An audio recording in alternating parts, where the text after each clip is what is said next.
қосқан жар едің сен, жар ете алмай кетіп ең.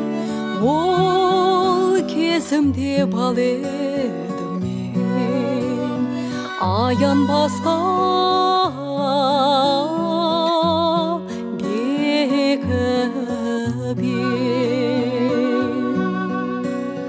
Талақ етіп бұл ғаламды, болды мәлім кеткені, кінәсі жоқ жас адамды қатты соққан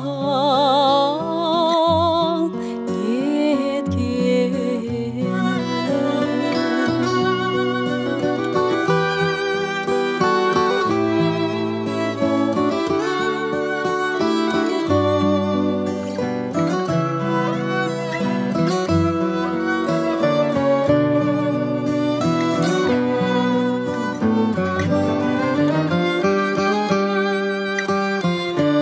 Жүреген жас емеспен, еппен айтсаң жұбатып, мен ғашық қамас емеспен.